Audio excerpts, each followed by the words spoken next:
So he came up to me. He was like, oh man. He was like, what's the theme? And I was like, pizza. And then he came back later. And he goes, you guys have just been really nailing the themes lately. So I said pizza party, and he comes back and he goes, yeah, you guys have been nailing the themes lately. So it's nice that you're just kind of taking it easy this week, and it's just pizza. It's just like a week to really phone it in. That's nice. And I sat there and I was like, well, I wasn't planning on phoning it in. I was like, man, I'm actually making some complicated pizzas here. At that moment, did you add another pizza to your list that you were gonna do? No, I just to make a point. Well, no, we're gonna have one with shrimp on it. I did see some shrimp in the refrigerator. I didn't, but I had on my I was really happy with this list. I came up we had got.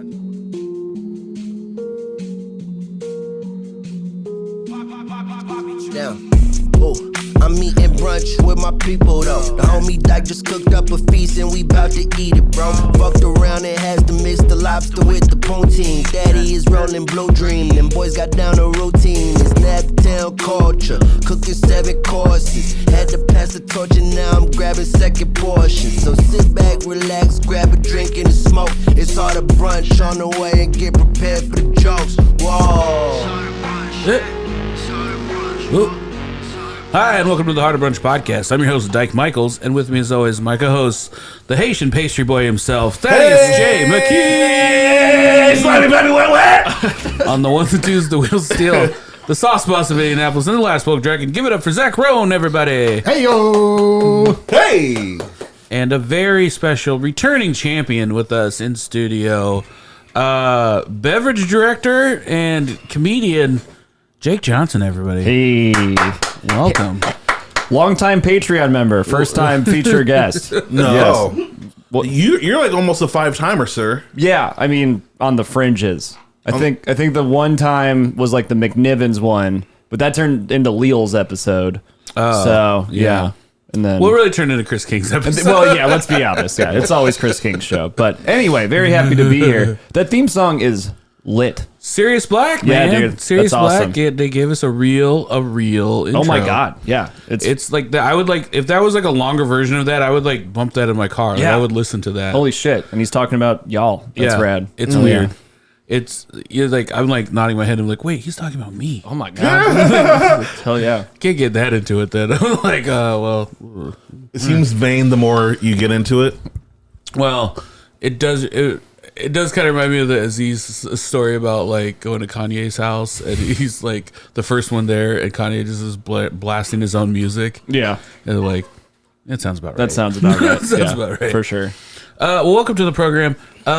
It's funny now. Zach was asking, Zach asked for he's like, do we have coffee? And I'm like, brother, we always have coffee now because we are sponsored by Tinker Coffee. Wow. The best and the best. And Jake, we were talking yesterday because we work one of our side gigs together about Christmas presents, Christmas shopping. Mm-hmm. You know what makes a wonderful Christmas present? What's that? A subscription to Tinker Coffee. Oh. You can be subscribed to Tinker Coffee. And I love saying this is my favorite part of any ads. If you use the promo code BRUNCH, you can get 25% off. Wow. Just brunch. Yeah, just brunch. Listen, if you support black people in any type of way, any type of way, I'm going along with this one. you're going to get some Tinker Coffee Yeah. and get brunch. Say, Mom, Dad, I know you're not racist, or you are. We're getting Tinker Coffee because now we are now woke and happy. I think I have to support this as well. You have to. I'm if for you it. like black people, Yeah. or even if you don't, I do. Yeah. support us. Yeah. I like the Venn diagram of the audience who try to reach Everybody. I want everyone to prove they're not racist by ordering this coffee. But also, if you're racist, go ahead and order the coffee. Give it a try. It It'll might make change you, your mind. It might actually change you to a non-racist. But if it doesn't, whatever. At Just least you buy it have some anyway. wonderful coffee. Exactly. Yeah. Exactly. That's great. It's an interesting strategy there. I like it. We're gonna find out the real ones. Well, welcome to the program, Jake. I'm excited because you've been on a lot of these episodes, like we said, but you have you're one of those guys that has been everywhere, like all these places when we talk about restaurants.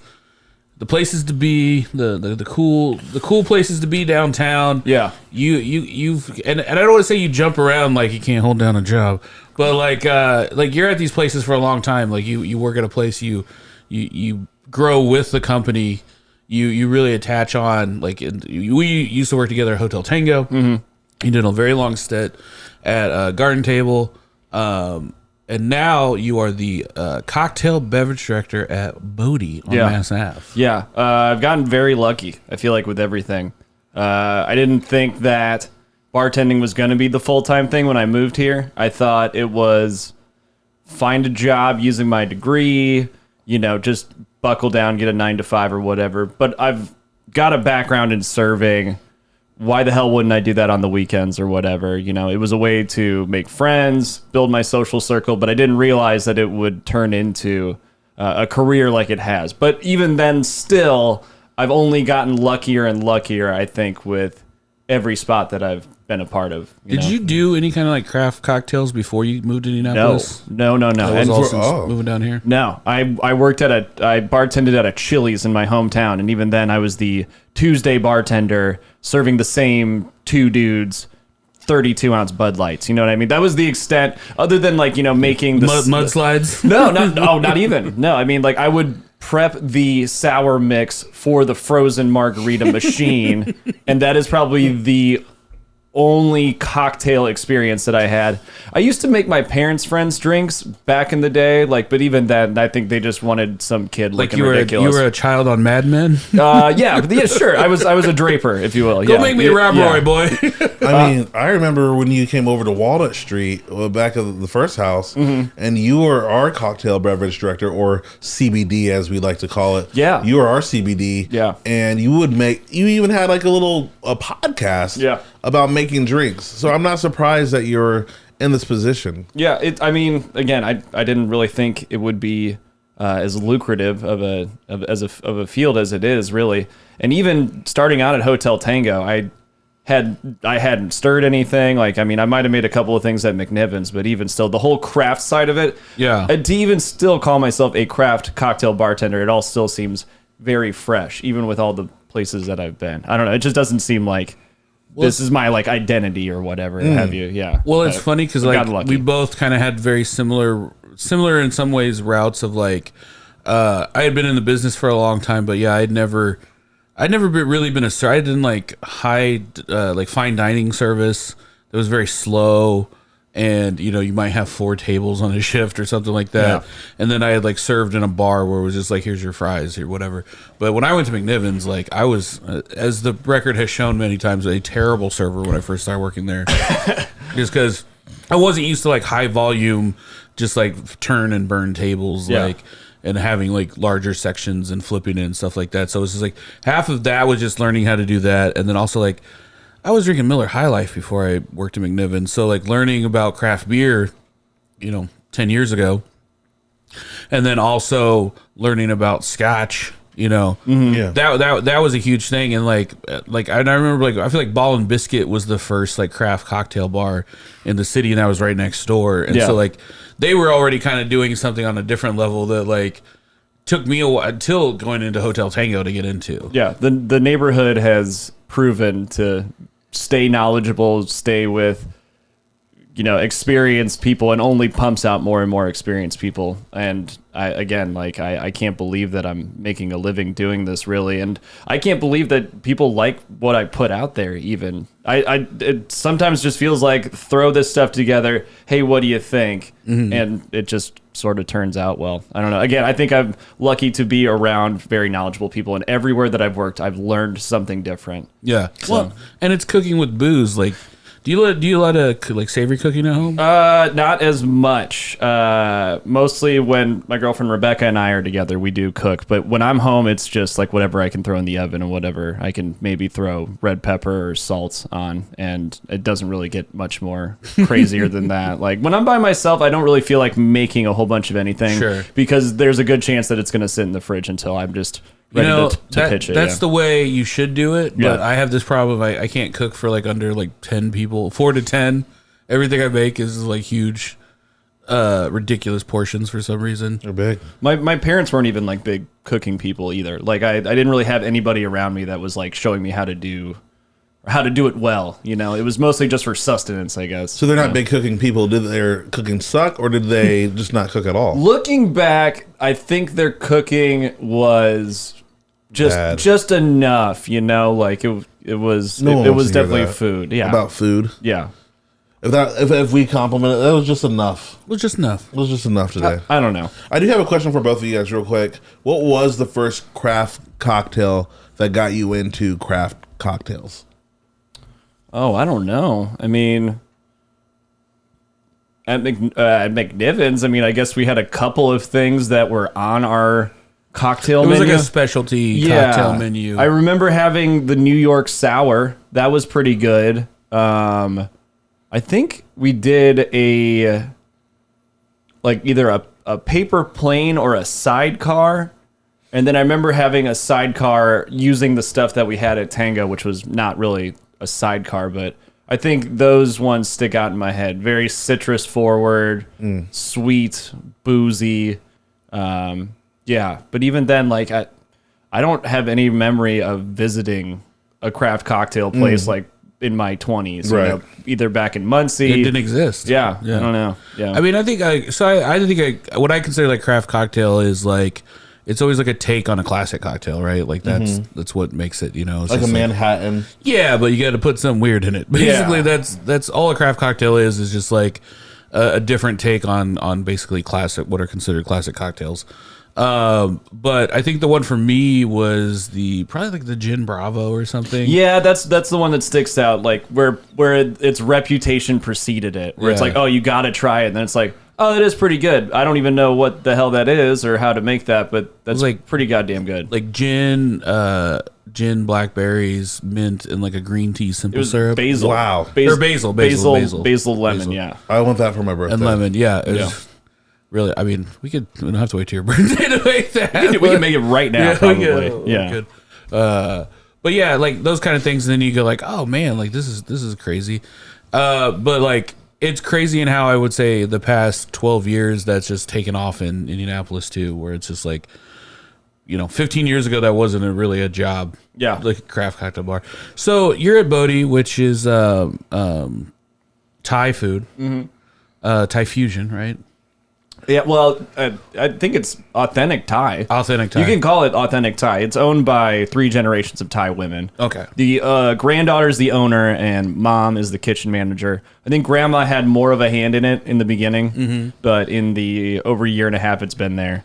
It's still granddaughter and her mom, Taylor, and her mom, Nikki, that are in the kitchen most every day that they're open, going back and forth. With Expo and running the walks and stuff like that. So it's probably as authentic as you're going to find, I think, to the level I think I've had Thai food. You know what I mean? So what is your take? You're about, you know, you just started here as the beverage director.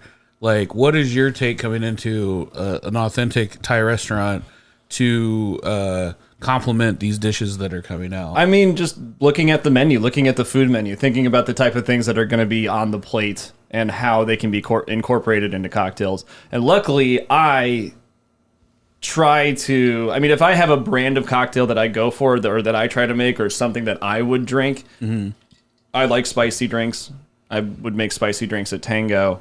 Garden Table, I mean, I had quite a few savory, sweet and savory type of things. And I think those flavors exist in Thai food. So a lot of basil. Ginger is a pretty big one that comes up. You know, a lot of the things that are already highlighted in Thai food can just be, you know, dissected and put into. Almost take like one ingredient out of the dish. Yeah, kind of focus on that. And again, this is a very, very fresh promotion for me, Sure. and I'm very intimidated by like the undertaking, especially from the menu that was laid out by my predecessor and friend of the Harder Brunch Network, Heather Storms. Oh yeah, Yeah, she is incredible at what she does, and she did a very, very good job of putting justice to Thai flavors being highlighted in just absolutely stellar drinks. So it is going to be quite the undertaking to huge even achieve. shoes to fill. Yeah, Just really only downside for you. Only, just a mountain to climb. That's about it. But again, we also have, in my opinion, one of the most tenured staffs in the neighborhood, in downtown, and in craft cocktails especially too. Everybody there is a badass at their job. If you don't know, but yeah, Bodie, it's an awesome place. When the weather's nice, they have one of the best patios in the city. It's kind of on that tail end of Mass Ave, right by the Bottle Works building, where everything is very cozy, I guess. And like that back patio, it's just like it's right there. It's a vibe. But some say it's a vibe.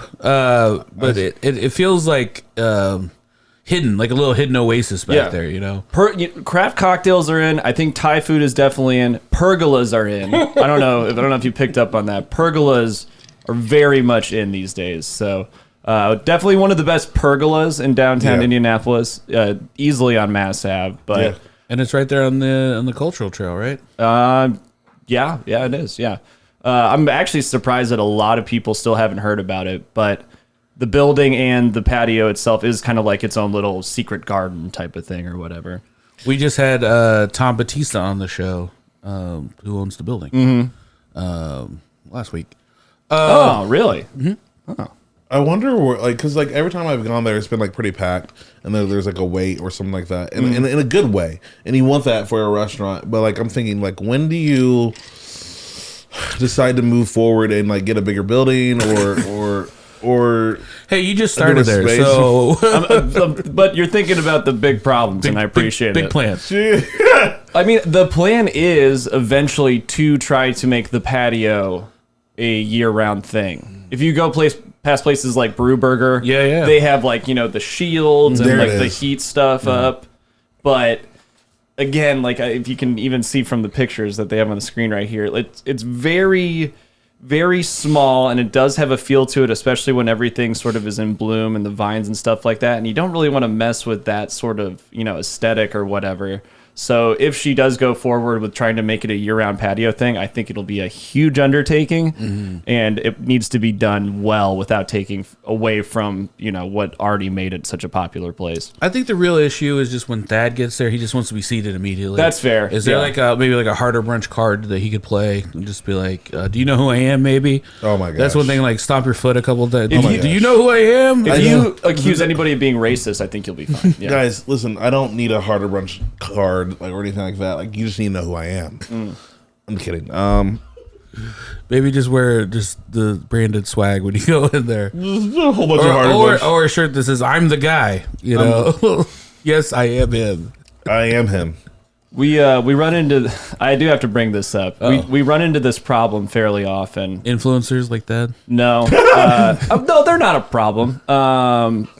We have quite a few people that will look into the kitchen sometimes and see that we do have a couple white cooks back there. And then they start to go "Oh, I thought this was authentic Thai food," or whatever have you. There was one dude that walked in, looked at all the service staff, and were like, "There's no Thai person here," and had to yell out in front of the whole restaurant, "Where are the Thai people?" He yelled out in the whole restaurant? Yeah, I don't see a single Thai person in here. How do you call this authentic Thai food? I'm paraphrasing, but that has definitely happened. And what can I ask what race he was?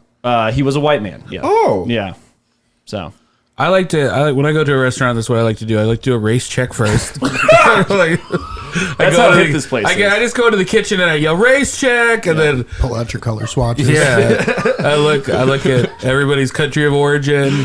I listen for accents. Accents? That's not. Yeah. Are you trying to give me a second generation Mexican? Get that shit out of here. You have a whole score grading card. Yeah, I love that. Yeah, I even do that at fast food places. There's not a single fat person in here. You call this a Taco Bell? Oh my god. McDonald's, there's no Irish people in here. What the hell? Get them out. I didn't see one bagpipe when I came in here. This guy's got his masters. Get him out of here. Now, Jake, you've also been, not only are you doing this, but you've also become quite the name in the NA booze-free mocktail scene. That's yeah. Right. I was also corrected recently. And, you did hit most of the the right nomenclature. Okay. But mocktails could be deemed offensive to some people. I just Oh. learned that. Why? I just because it seems, like you're making fun of it, like a mocktail, like you're making a mockery of it or something like that. Oh, to alcoholics? like a bartender. I don't know. Like I was just corrected on this by somebody, and I actually kind of let's talk it out. Okay. Do you think mocktail is what should be set in place? Just like a zero proof beverage? Zero I proof. guess. I want Zach's opinion on this too. I need you to weigh in on this one. Well, I mean, what I think about it, or because I'm looking it up. Yeah. I think let him look it up for a second. I think that there's a clear. Here's what I'm saying.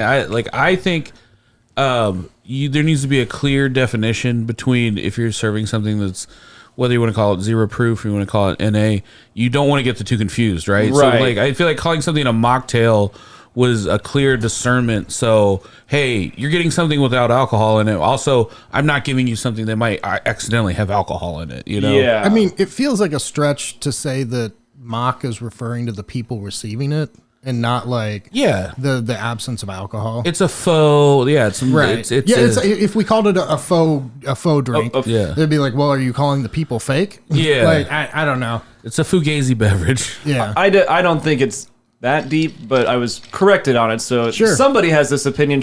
Probably not the only person. You know what I mean? I mean, are we still saying virgin drinks? Is that No, that's a little. I mean, that's just weird. That for a couple of reasons. One, virginity's not a real thing. Two, it's a construct, right? Two, yeah. Oh, here you go. Saying somebody. Stop calling there's a link up there. Stop calling non-alcoholic cocktails mocktails. When was this story written? There you go. First of all, yesterday. When was this story came out? 2 days ago? I think it's 6 hours ago. 2019. Six? Oh, okay. Oh my goodness, thank you. And is there a gist? Is there like a thesis statement through line? Oh no. Oh shit, there's a couple of them. Yeah. So this is definitely a thing. So I don't want to get canceled. I don't like the term bands. The term, was there a ban? We just to call me a champion of the mocktail zero proof movement. I'm using the wrong words. gotcha. Okay, so we don't. That's fine. We're all learning here. This was written though in 2019 when people didn't have as much to worry about. Like this is pre-pandemic. This is what people are writing articles about. Like I don't like the sound of that. The term says the term mocktail, however, can summon feelings of being patronized or infantilized, as if the person ordering is already being judged for choosing not to drink alcohol. Is the person skipping alcohol because of calories, a pregnancy, they need to drive home? Perhaps they have a problem with alcohol like a addiction. chump. You try to get home safe like a fucking dork. I don't. Again, I think it's just because it's using the word mock. Yeah, I mean it's way better than virgin. I would stand by that. Yeah, I think it's definitely a step up. So what's it's just NA, non-alcoholic? I guess. Or zero proof. Or just zero proof. I think zero proof is the one that people are leaning on. But, I mean, couldn't that be offensive? Yeah. What's wrong with the number zero? Or is that a lack of number? I don't know. I would like it to be called knocktail. A knocktail? Ooh, Kind of like non-alcoholic. Oh, okay. I think the main. I do like that. Yeah. That's actually not bad. Because, I mean, probably it's just, because it rhymed with cocktail. Yeah. I mean, all it is. I think that's where I'm at with it. It's is just lazy. It doesn't seem like a very deep thing. Yeah. And so, I mean, yeah, Because sure, whatever. You're just really just trying to rhyme with cock.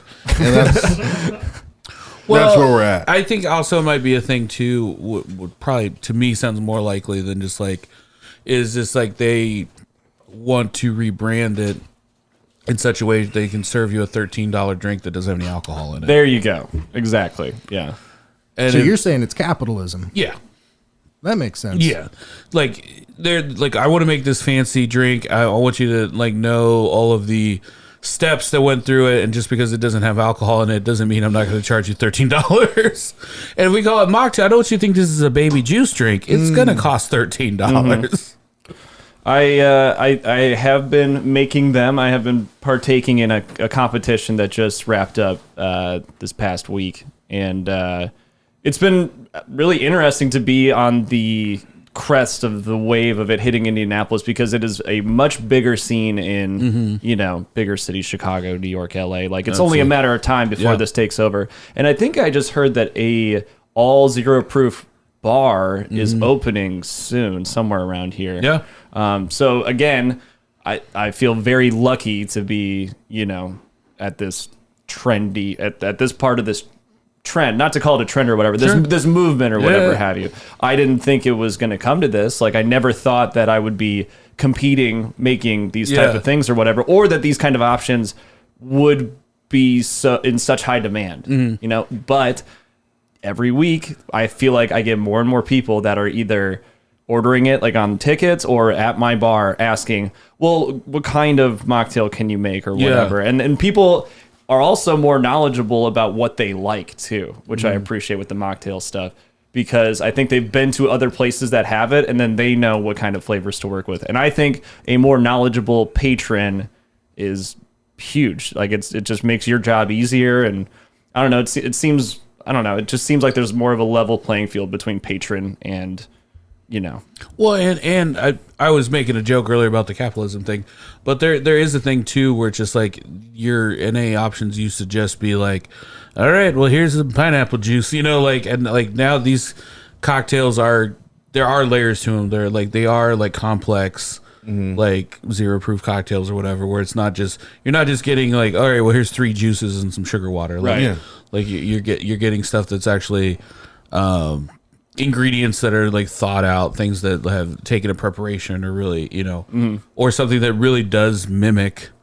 a cocktail in like a lot of ways. Yeah. Like I was like playing around because I went to Illinois and I was at a dispensary and it was like my first time at a dispensary and I was just like, I felt like I was doing something wrong. And then until I went in and it was just like they had an Apple store. And I was like, oh, I thought it was going to be like Willy Wonka's chocolate factory in here. Yeah, it's just somebody with a tablet. And but there was THC tonic. And I have like a zero proof gin and I really wanted to make I don't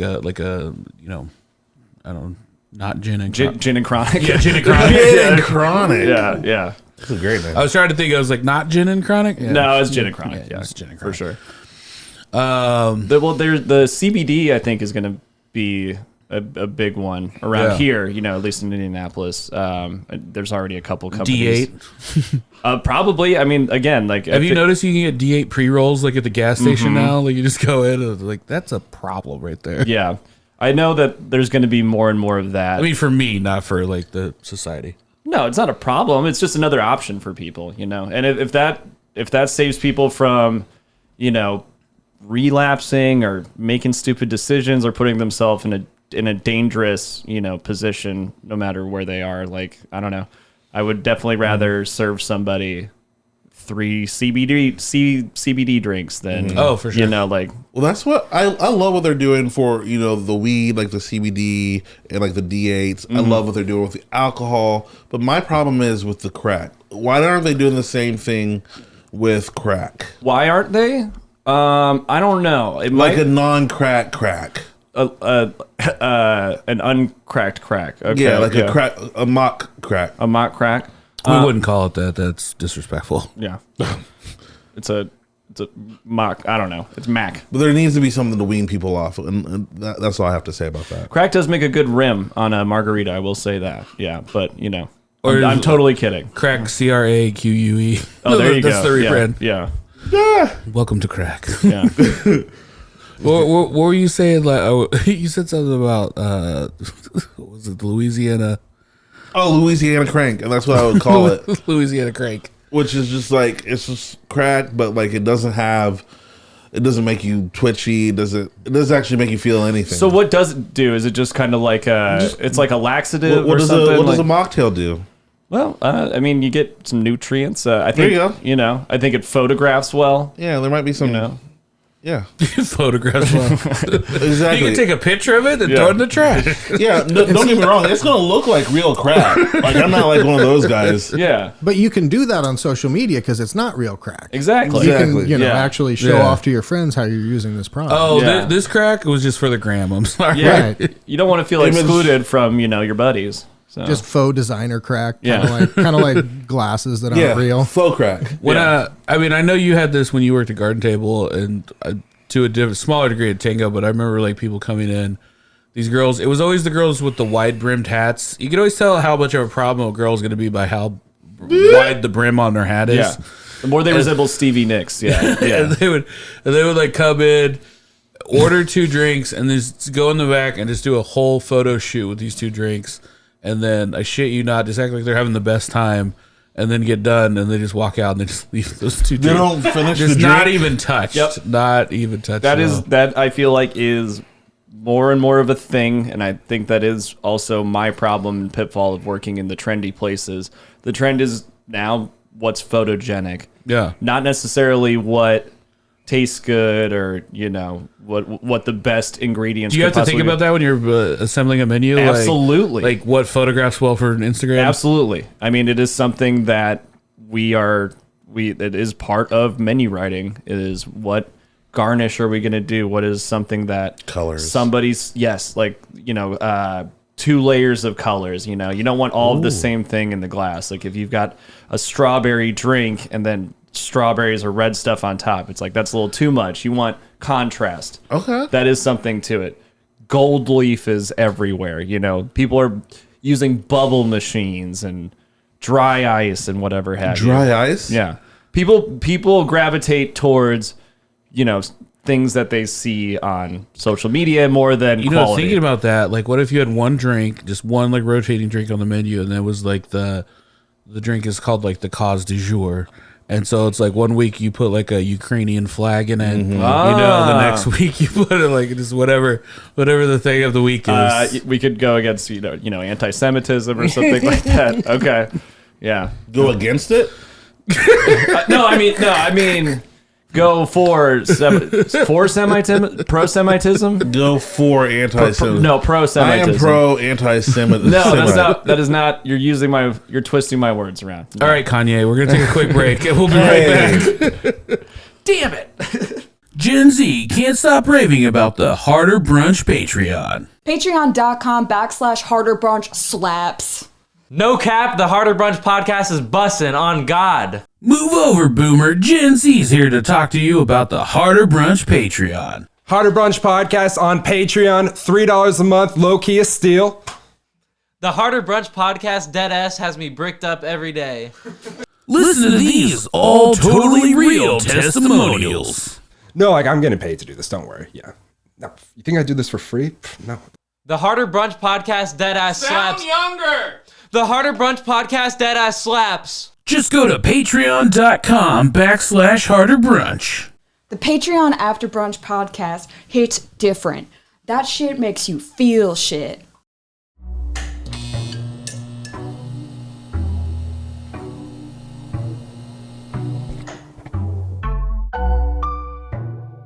The Harder Brunch Podcast fucks. I'm ready. Hey, hi, this is Thaddeus Shemiki, and I need to make a public service announcement. I said something wrong on the last podcast, and I didn't mean to say it in that way. Moving forward. And with me is Dyke Michaels. That was this podcast. Or are you forgetting about last week? I don't. What happened last week? We're gonna move on. Okay, that's fair. I think that just likes to start off with a blanket apology every time we come back. That's safe. Hi, I'd like to just apologize for whatever I said on last week's episode. Moving on. I was wrong, and For a while, I was going pretty hard against the vegans, and I got some death threats. And I was like, I'm not gonna do this anymore. Yeah, that's fair. so Oh, sorry to interrupt. No, that's fine. This CV, have you had this? The CV drink? Champagne Velvet. Yeah, I'm drinking it right now. That's what it stands for. Yep. So good. I hate to interrupt, but I just have to say it's good. I don't know how you guys are drinking as much beer on top of all of the food that we had. Well, I'll tell you what my secret is. I don't eat all that food. Yeah. I take a little bite here and there, and then I eat all the leftovers at the end. I feel like a loaf of bread, to be honest with you. I used to eat, and then I felt like I could feel like salt coming out of my body, and I just felt I was in that weird Thanksgiving, like post Matrix. So yeah, I tell them the guests to pace themselves. I mean, Thad somehow does this every week, and he forgets to pace himself. Mm-hmm. So my secret is pain.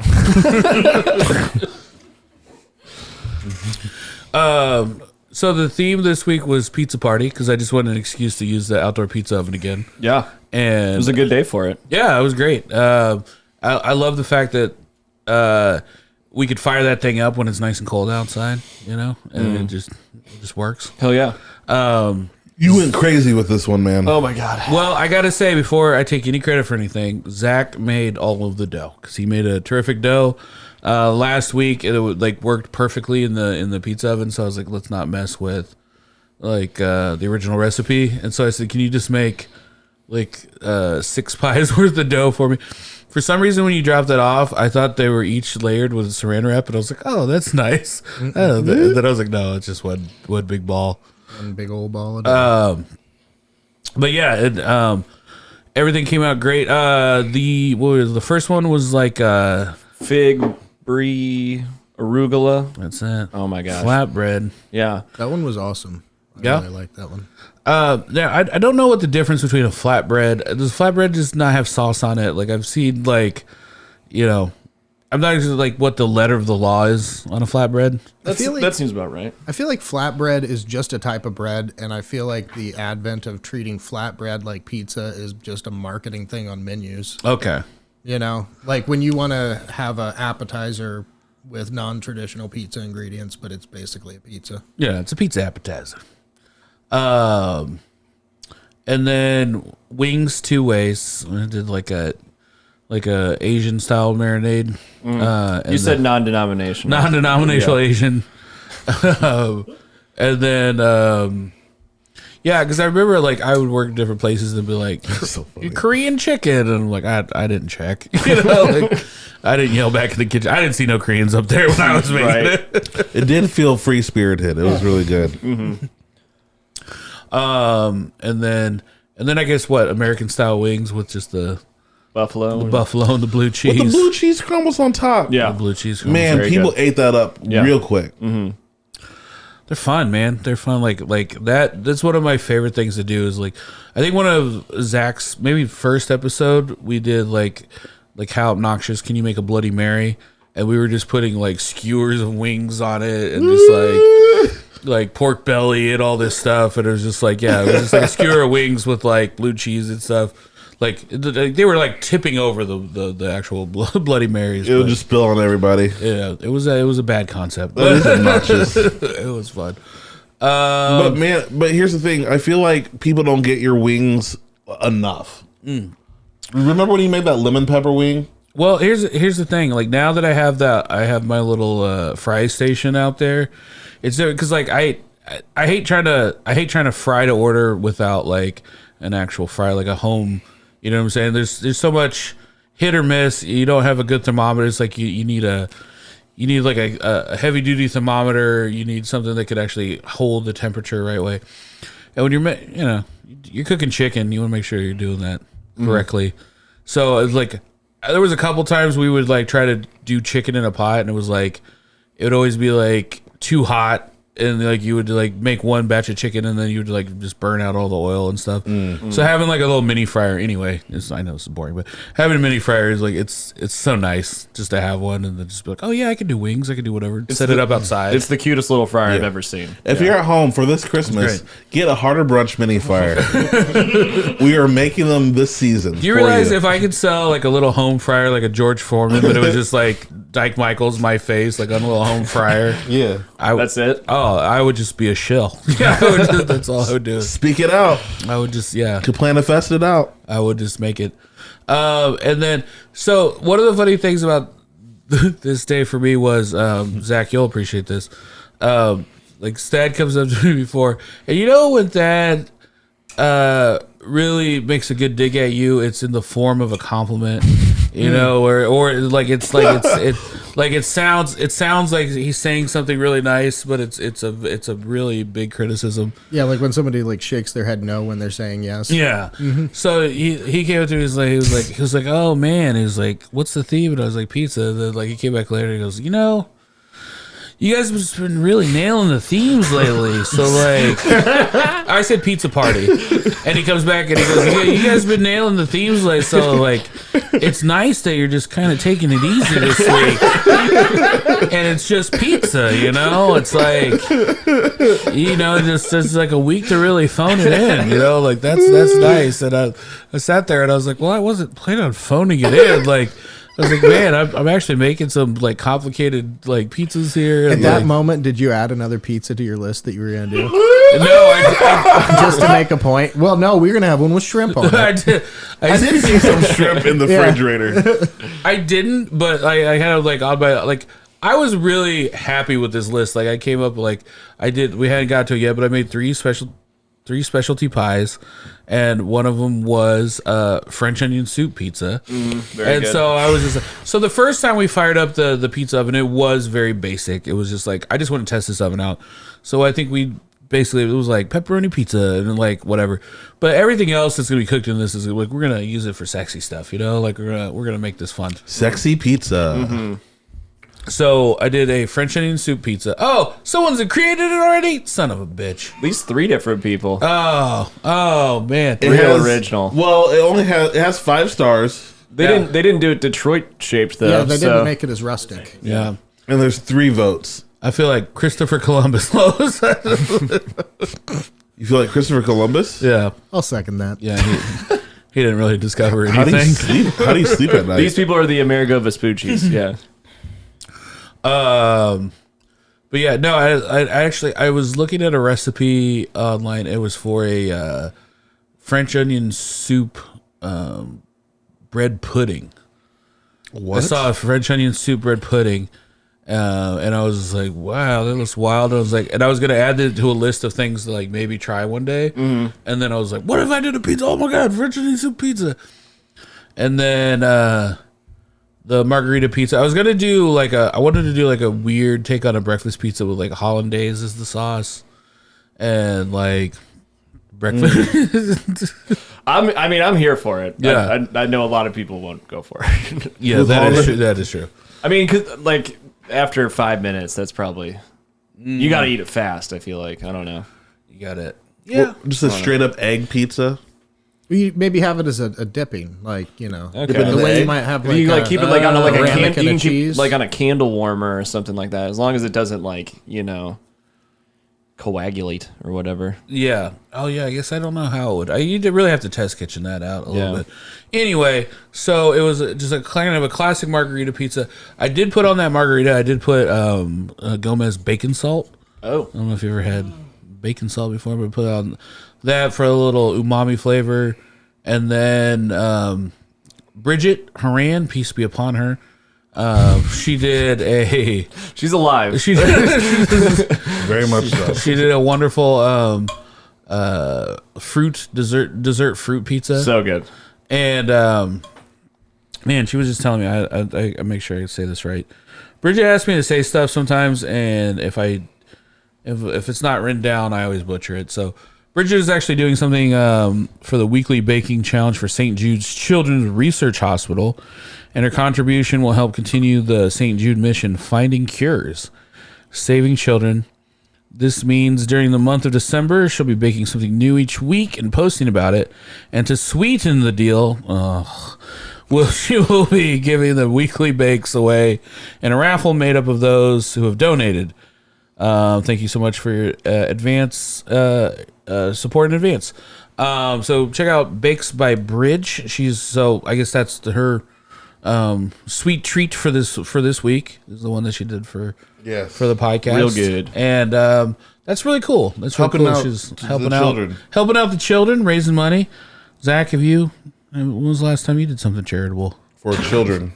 Oh, I mean, I don't think ever. I don't think ever. I always get mad when they ask me to round up. Like I was like, "Do you want to round up for blah blah?" And I'm like, "I guess I have to, right?" You don't just hit them with the no. No, that's my 21 cents. No, rounding up doesn't bother me. It's do you want to donate like an additional And there's rounding up's sketchy though to me too, because Yeah. that's like fractions of pennies, like where they can go, well, if enough people do this at the CVS self checkout, like that's probably some back end dollars to the company, tax write off or whatever. oh yeah. It's shady, man. I don't like to be. You know what? I would just prefer to make my own charitable donations. I don't want to be guilt tripped into making one. You know. In a split decision too, when you're just trying to get out of the store, you know, Yeah. like Trying to get out of here.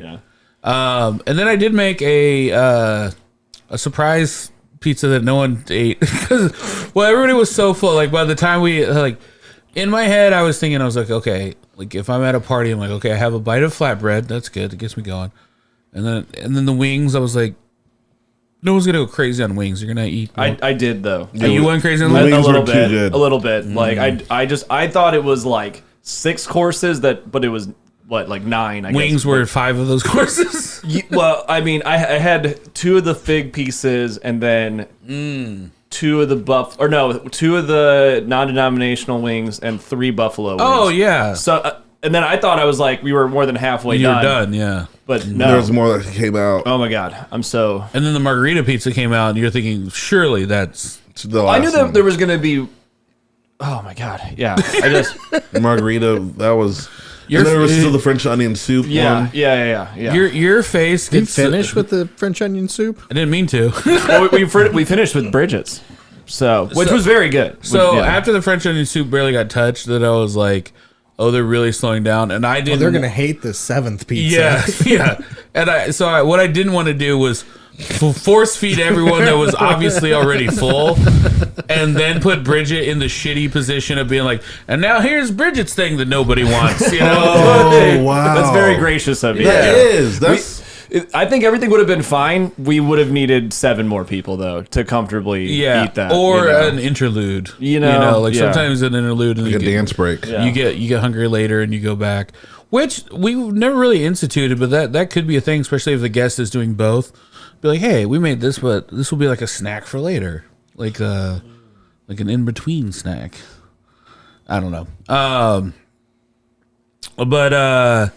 But yeah, did you? I mean, that was a little bit more than just like it wasn't like a child's pizza party. No. The French onion was. I I apologize. think Casey put it pretty well too. It was kind of like a bread bowl, but it was like a bread pan of the Yeah. soup. But you got every like little bit of like the flavor and everything. Got the- that cheese though. It was. I mean, it could have the stuff of art. I would say. Stuff of art. Yeah. I it was just heard very Jim Gaffigan's bits in like the background, the Red Bull, and just like everything. I would have liked to try the seafood pizza, but I also would like to stand well at work Yeah. today, I suppose. I'm We not didn't going to be even walking see it. well. Yeah. We didn't even see the seafood pizza. I heard about it. He talked about it last night, but Well, Jake Johnson, guess what? We're gonna be sending you home with a piece of seafood pizza. Hey, look under your chair. Look under your chair. What? Oh, You get a seafood pizza. You get a seafood pizza. Oh, this is gross. Can you drop a beat for me there, Zach? Love you, Jake. Oh, have thank to you. tell you that. Love you guys. Thank you We for having always me. love you. Thank you so much for being on the program today. Where can people find you and follow you Oh on yeah, social media? I'm on Yake Janssen on Instagram. You can find me behind the bar at Bodie on Sundays and Mondays, and who knows when. I will be at. I mean, this won't air. I mean, will air tomorrow. It's a week delayed. Okay, well, I'll see you at Repeal Day. I'll see Bridget at Repeal Day. We'll talk about it afterwards. And then also, new menu at Bodie drops after this airs, or before this airs. Yeah. So come check me out at Bodie. Come check out the new cocktail menu. And then in January, Parched Pavement, the Zero Proof movement in Indianapolis. These guys, good friends of all of us. They're gonna have a competition at the Loom exhibit at Newfields. What? January 26th. More to be announced. Follow Parched Pavement for more of that news, and follow Bodie for more of our great menu. Awesome. Yeah. All right. Thank you so much for having me. Hey, thank you, brother. Zach Rome? Yeah, I'd just like to plug me and Thad's designer Faux Crack with a QUE. Faux crack. Geek. Yeah, Crack Eek. Actually, I like that Creek. better. Yeah. At Instagram, Crack Eek. Yep, it's to get you by, not to get you high. Yeah. Oh wow. Man, this is coming together. That works too well. Yeah. Yeah. Also, I knew you were gonna go to me, so I don't want to interrupt. So you can say that. Thaddeus J. Hey. The main attraction, Thaddeus J. McKee. I actually wanted to ask a question. You said it wrapped up for my plug. I want to ask a question. Turn this plug into a question. Did you win the actual? I did not. Thanks for bringing that up, Ted. Son of a bitch. I thought I buried that, but no, I lost. But I was in the top 3. How many people were in Mocktail. Originally, it was 12. Oh, okay. At the very beginning, and then there was 3 rounds, and I was in the top 3. So this is for the mocktail competition, and you got 3rd place. Stop saying it. Mocktail. I just didn't get first, and yes, in my mind, that's last place. So yeah. But All right. Can I ask who got first? Brendan McAvoy, who is nice. from Chalet. How do we get him? You're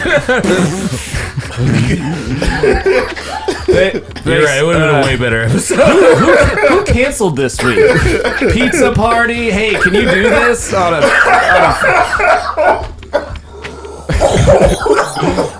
Thank you. All right. You can find me at Dyke Michaels at all social media. Guys, we have an amazing Patreon episode coming up. Patreon is only $3 for the price of a cup of coffee. Yeah. At Starbucks. You can support your homies on the Harder Brunch Podcast, and also you get access to the After Brunch Library. Zach, let me tell you what. Thad and I have been talking about the After Brunch Library. I don't think people understand how many episodes you get when you support the Patreon. We went back and listened to the first episode that's on Patreon, and within the first 5 minutes, I say something I actually get canceled for. Like, I just start off. Yeah, no, it's like the cancellation collection. Yeah. Like, if you're looking this holiday season to get some of your friends canceled, then it's, you know. Well, it was also a thing of just me going like, there was a debate between the 3. It was me, you, and Chris King, and we're debating on if the first episode was actually going to make it to Patreon, because at the time we didn't have one yet.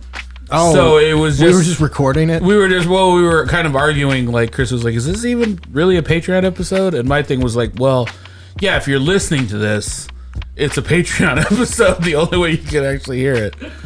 It's great, but again, only $3. Patreon.com/Harder Brunch. And the main thing is you're supporting the show. You're supporting Black people, and whatever Zach is. See, here's the thing. I feel like, especially like Casey Campbell has been helping us a lot. He's off mic, but Casey Campbell's been helping us a lot. And I think the 3 of us, and then Zach's in the middle, and it's like, you don't know. You don't know. You'd be like, if you were like, this is a black podcast, you'd go, yeah, okay. Well, I think we should change it every episode. We should have like a percentage or something so that you know like how black the episode is. That is great. I absolutely love that.